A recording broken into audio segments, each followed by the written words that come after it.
man, thank you so much for making time to speak with me right off the top. Congratulations on your Grammy nomination.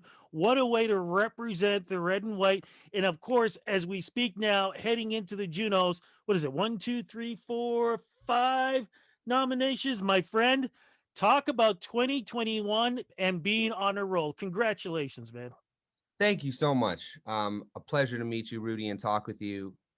It has, I mean, it's hard to summarize a year like the last 14 months because it's just been so many different things.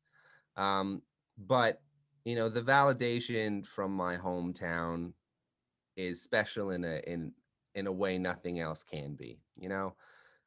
Getting having someone in a Raptors champions hat read off the accomplishments of those Junos and Grammys is just more special than anyone else doing it because, you know, I- there's so much of me is still a 17-year-old kid growing up in the GTA, dreaming about the possibility of these things that have happened this year and just seeming so surreal.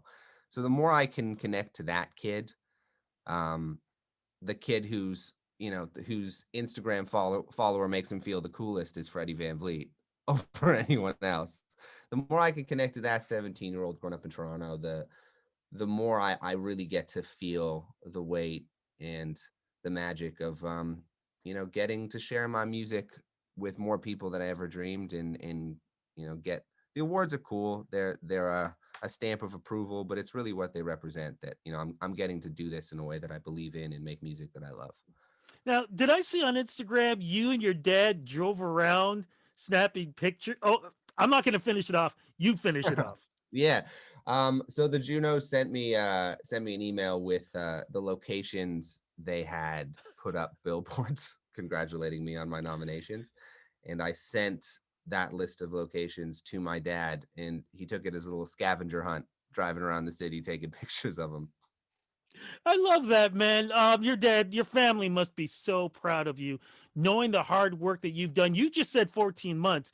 I'm gonna do a rundown a little bit in a moment. It's literally been the last 5 6 years that you have been hustling your music out there for on the airwaves. Sure. I mean, I've wanted to be nothing but a musician since I was a teenager. And yeah, I mean, so much of my life has just been dedicated to not just making it as a musician, because it was never just about making it. And that's what makes this moment special because it's working with music that I absolutely love. And I really believe that music is at its best when it's sincere, when it's human, when it's not trying to impress you, it's trying to move you, it's trying to meet you. Um, and my last EP, the album I've got coming, the songs that are getting some recognition right now, like If the World Was Ending, are exactly the songs I've always wanted to win with, and that's what makes it the most special. That's old school, man. And for folks who were watching Versus last night, which I was watching, Mm. with the Isley Brothers and Earth, Wind, and Fire, those are the elements that they talked about their music and why their music is everlasting. You are on that same trail, and it's also old school hustle. Now, this is where I want to go through the list. Correct me if I'm wrong at any time. I have to read this. So, okay, so you release in the last couple of years, you've got Change, Anybody Else, and a few things around what 2018. You also released 25 in Barcelona. Okay, you've Mhm. also got your debut EP, Both Can Be True Part 1. You also release Same Room and Women Who Look Like You. Then you turn around and you release Sad Corny Fuck, and then you released your EP, another EP, your second one, Hold It Together. Mhm. And then, with, of course, the big hit, which we're going to talk about, If the World Was Ending, you do a collaboration, of course, with your girl, Julia, with also with Sam Roberts, her, Alessia Cara, Keith Urban, and you do another video for this to raise money for Doctors Without Borders, and you were on the short list, same room for the SoCan Songwriter Prize. That's old school. Old school releases song after song after song. That's exactly what you did. Talk about this hustle, man, because I just took 2.5 minutes away from you to read all this. I mean, it's funny. I wrote so many songs before I even got to my first single release, Changed.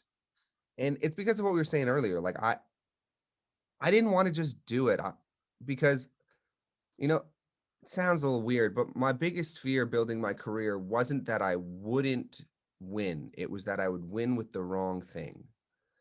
Because I care about music so much. I care about what a song is able to how a song is able to bring us closer to ourselves if it's done right.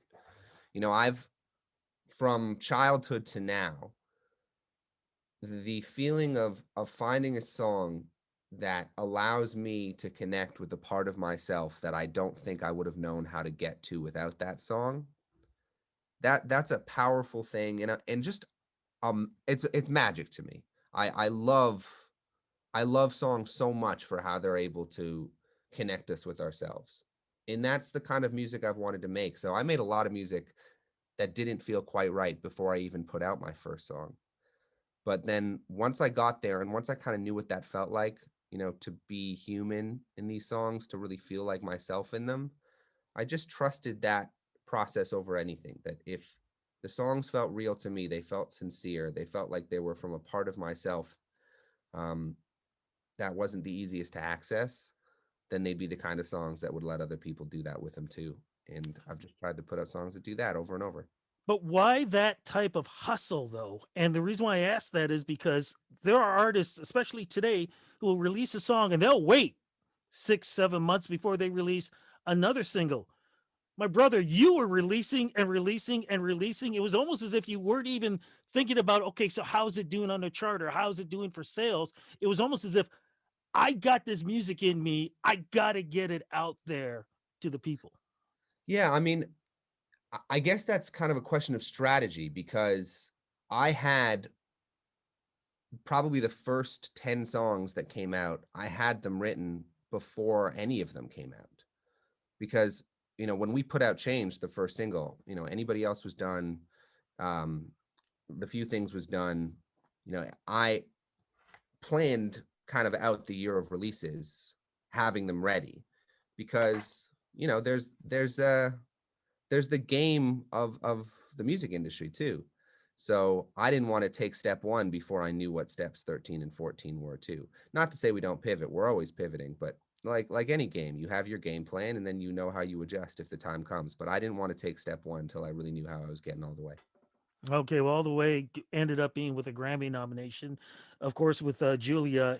If the world was ending, can you talk about how the two you collaborated on this song, and also the video too? Because that video reminds me actually, and I can't think of the movies right now, but there are two movies on Prime Video that I've just recently watched, and I swear this video is exactly like these movies. You took was it 3 4 minutes from what they took 2.5 hours to do.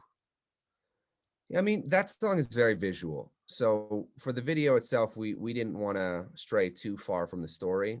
Sometimes a song feels very interpretive to me, and I don't want to be too on the nose with the story we tell in a music video. So I want to pull from the same emotion rather than the same narrative. But with If the World Was Ending, it felt like we needed to tell the story we were telling in the song, which when we wrote it, July of 2019, which was a different world, it was this idea of a hypothetical catastrophe making all of the reasons that get in between you and the people you love just not seem to matter anymore.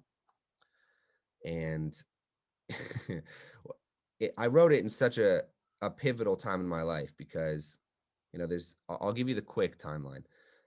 July 4th, 2019, there's an earthquake in LA.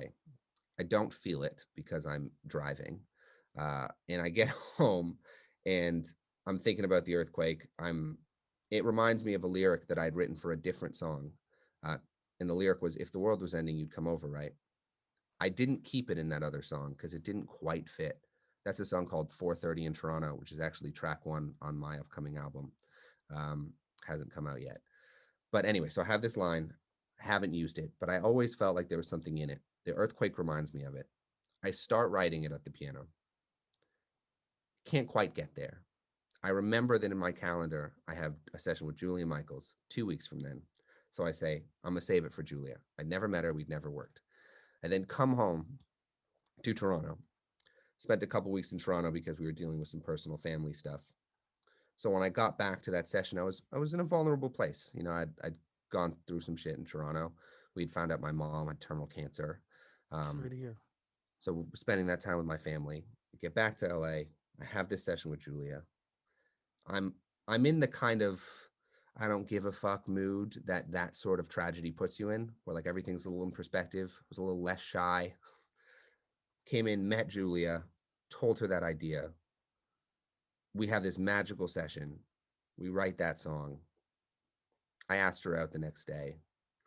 She was my girlfriend a week later. We've been together for 21 months now, buying a house together. We've lived together through all of quarantine. We've gotten to share all of this, and she was with me. It's amazing how many pivotal parts of my life really integrated into that song, into my relationship, into my family. But it's more serendipitous than I ever could have come up with, and it I'm grateful for it. I'm so happy for you, my friend. I'm happy for both of you. I know we're Thank going to you. have to wrap this up soon, but I have to ask though, what was it like for the both of you being at the Grammys, knowing that you were nominated for one of the most important nominations in the year? I was lucky enough to be at the Grammys 3 times to cover it, so I know what it's like to be on a reporter side, but to be a nominee, man, I don't know what that could feel like. Yeah, it was wild. I got to share it with someone I love, which has made this whole process so special. Especially when it's freaking me out and I don't know how to handle myself. Getting to do it with somebody who's done it a few times before, who always has my back. Julia Julia really has held my hand through all of this. And we it was such a unique Grammys, right? Because we were not really allowed to be in any public spaces. We were all totally sequestered. We were only with the other nominees when they announced our category. And I'm looking around at like Beyonce and her and Dua Lipa. I'd be like, who let me in here? Who signed off on this? Um, and, Song of the Year is an extremely special category, and I think the song that won was the Song of the Year. I Can't Breathe by her is such a magnificent song. Uh, and to be able to witness that moment in person was really special. Now we got the Junos, 5 nominations. Mhm. What are the plans so far with this? And again, congratulations on this honor. Thank you. I don't know exactly what the Junos are going to be. Obviously, live events are a big question mark for all of us. So I don't have any specific details on what I'm going to be allowed to do around them.